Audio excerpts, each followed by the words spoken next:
لائیں کہیں کہ ہمارا رب اللہ ہے، پھر اس پر جم جائیں۔ ان پر فرشتوں کا نزول ہوتا ہے، نہ کوئی غم کرو نہ خوف، خوشیاں مناؤ جنت کی جس کا تم سے وعدہ کیا گیا تھا۔ اللہ کی ربوبیت پر اطمینان جب انسان کو ہو جاتا، میرا رب اللہ ہے، ربی اللہ، انسان کے لیے نہ کوئی کھٹکا، نہ کوئی خطرہ، نہ کوئی خوف، نہ کوئی حزن۔ جو کچھ ہو رہا ہے کس کے اذن سے ہو رہا ہے؟ اللہ کے اذن سے۔ اللہ کے اذن کے بغیر پتہ تک نہیں ہلتا۔ یہ کوئی اندھا بہرا مادہ نہیں ہے جس سے مجھے کوئی خوف ہو۔ اندھا بھینسا چلا آ رہا ہو اس سے تو ڈرنے کا ہر انسان کو ڈرنا چاہیے، نہ معلوم کس کو ٹکر مار دے۔ لیکن نہیں، اس کائنات کو چلانے والا ایک سمیع و بصیر خدا ہے، وہ جو میرا دوست ہے، میرا ولی ہے۔ اللہ ولی الذین آمنوا یخرجہم من الظلمات الی النور۔ اللہ اہل ایمان کا ولی ہے، ساتھی ہے، پشت پناہ ہے، مددگار ہے، حمایتی ہے۔ بتائیے جسے یقین ہو جائے کہ اللہ میرا مددگار، اللہ میرا محافظ، اللہ میرا پشت پناہ، اللہ میرا حمایتی، اس کے لیے کوئی خوف ہوگا؟ اس سے کوئی ڈر ہوگا؟ میں مثال دیا کرتا ہوں ایک بہت سادہ پنجاب کے دیہات کی۔ تو بڑا چودھری ہے اور کوئی غریب کسان ہے۔ اس غریب کسان کے جانوروں کو ہر وقت اندیشہ ہوگا چوری کا، کوئی میری بھینس کھول کر نہ لے جائے، کوئی میرا بیل کھول کر نہ لے جائے۔ لیکن جس کے بارے میں یہ سب کو معلوم ہو کہ وہ جو بڑا چودھری ہے وہ اس کا دوست ہے، اس کی بچیا کو کوئی خوف ہوگا؟ اس کی بھینس پر کوئی ہاتھ ڈالے گا؟ اسے کوئی اندیشہ ہوگا؟ نہیں۔ کیوں؟ کہ وہ بڑا چودھری، بڑا اس کا یہاں کا سردار، جاگیردار، سب کو معلوم ہے وہ میرا دوست ہے، کوئی میرے خلاف اقدام نہیں کر سکتا۔ اس دنیا میں یہ چھوٹی سی بات اگر آپ کے دلی اطمینان اور سکون کا باعث بن سکتی ہے تو ذرا تصور کیجئے۔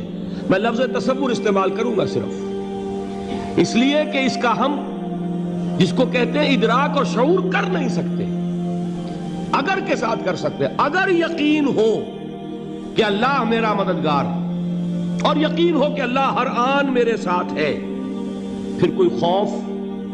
کس کا خوف؟ کوئی شے اللہ سے بالا تر ہے؟ کوئی قوت اس سے زیادہ طاقتور ہے؟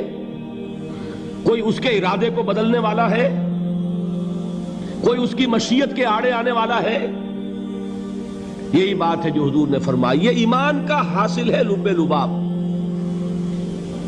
کہ دیکھو اچھی طرح اس بات کو ذہن نشین کر لو، اگر تمام انسان مل کر تمہیں کوئی نقصان پہنچانا چاہے نہیں پہنچا سکتے، مگر جو کچھ اللہ نے لکھ دیا ہو، اور تمام انسان مل کر تمہیں کوئی نفع پہنچانا چاہے نہیں پہنچا سکتے، مگر وہ شے جو اللہ نے طے کر دی۔ آپ پھر میں کہوں گا ذرا طاری کیجئے، اسے فرض کیجئے، اسے سوچئے۔ اگر اس حدیث پر ہمارا دل ٹھکا ہوا ہو تو کسی سے ڈر ہوگا؟ یہ مجھے نقصان نہ پہنچا دے، یہ میری رپورٹ خراب نہ کر دے، یہ میری انکریمنٹ نہ رکوا دے، یہ میرا یہ نہ بگاڑ دے، یہ میرے یہ نقصان نہ پہنچا دے۔ اس کا ڈر، اس کا ڈر، اس کا خوف، اس کی خوشامد، اس کے لیے جا کر طرح طرح سے اپنی عزت نفس کو ذلیل کروانا اس کے سامنے، یہ سب کچھ کیوں کرتا ہے انسان؟ جب سمجھتا ہے کہ اس کے ہاتھ میں میرا کوئی نفع ہے، اس کے ہاتھ میں میرے لیے کوئی ضرر ہے، یہ مجھے کوئی غضب پہنچا سکتا ہے، یہ مجھے کوئی نقصان پہنچا سکتا ہے، یہ میرا کوئی کام بنا سکتا ہے، یہ میری کوئی ضرورت پوری کر سکتا ہے، اسی کا نام شرک ہے۔ جہاں آپ نے یہ سمجھا کہ غیر اللہ کے اندر کوئی طاقت موجود ہے، وہی شرک ہے۔ بتوں سے تجھ کو امیدیں، خدا سے نومیدی، مجھے بتا تو صحیح اور کافری کیا ہے؟ شرک تو یہ ہے جس پر بھی تمہیں یہ خیال ہے، کلمہ ہے یہ کلمہ سوم، لا حول ولا قوت الا باللہ، ذرا اس پر دل کو کبھی اگر آپ تصور کریں، پھر فرض کریں، دل ٹھک جائے اس پر، کوئی طاقت نہیں۔ یہی بات تھی جو شیخ عبد القادر جیلانی رحمۃ اللہ علیہ نے اپنی وصیت میں اپنے بچے سے کہی. 11ویں دینے والے ہیں، لیکن حضرت شیخ عبد القادر جیلانی کی وصیت اور تعلیمات کو کتنے لوگ ہیں جو جانتے ہو؟ یہ جن مقامات تک پہنچے ہیں وہ کس چیز کی بدولت پہنچے ہیں؟ انہوں نے جو پیغام دیا وہ کیا تھا؟ اے میرے بچے، جس طریقے سے قرآن مجید میں حضرت لقمان کی نصیحتیں جو ہے نقل کر دی گئی ہیں، میں یہ عرض کروں گا بالفرض اگر قرآن حضرت عبد القادر جیلانی کے بعد نازل ہوا ہوتا تو شیخ عبد القادر کی یہ نصیحتیں بھی قرآن میں درج ہوتی. اتنی اونچی نصیحتیں ہیں. اے میرے بچے، اس حقیقت کو ذہن نشین کر لے، لا فاعل فی الحقیقت ولا مؤثر الا اللہ. اس کائنات میں نہ کوئی فاعل حقیقی ہے نہ مؤثر حقیقی ہے سوائے اللہ کے. کسی شے میں کوئی تاثیر نہیں اگر اللہ نہ چاہے. آگ جلا نہیں سکتی اگر اللہ نہ چاہے. پانی ڈبو نہیں سکتا اگر اللہ نہ چاہے. زہر ہلاک نہیں کر سکتا اگر اللہ نہ چاہے. کوئی چیز فائدہ نہیں پہنچا سکتی اگر اللہ نہ چاہے. تو در در پہ کیوں سر جھکاتے ہو؟ در در پر کیوں جبیں سائی کرتے ہو؟ سب کے سامنے کیوں ہاتھ پھیلاتے ہو؟ ایک اللہ سے مانگو. ایک اللہ کے سامنے زمین پر اپنی جبین رکھو. لا فاعل فی الحقیقت ولا مؤثر الا اللہ. نظر آتا ہے ہمیں کہ پانی پیاس بجھا دیتا ہے. پیاس بجھانے کی صلاحیت پانی میں نہیں ہے، اللہ کے اذن سے. کھانا بھوک مٹا دیتا ہے، بھوک مٹانے کی صلاحیت کھانے میں نہیں ہے، اذن رب میں. دیکھیے یہی یقین تھا. حضرت موسیٰ علیہ السلام کا واقعہ یاد کیجئے. سامنے سمندر آ گیا ہے، قوم دیکھتی ہے پیچھے کہ گرد و غبار کا طوفان ہے. معلوم ہوا کہ فرعون اپنے لشکر سمیت آ گیا ہے. لشکر جب چلتا تھا تیز رفتاری کے ساتھ تو گرد و غبار کا جو طوفان اٹھتا تھا اس کا تصور کیجئے. اور لمحہ بلمحہ وہ قریب آ رہا ہے. پوری قوم نے کیا کہا؟ اے موسیٰ انا لمدرکون، اے موسیٰ ہم کو پکڑے گئے. قرآن مجید نے تو یہاں وہ باتیں نہیں لکھی ہے، لیکن تورات میں یہ درج ہے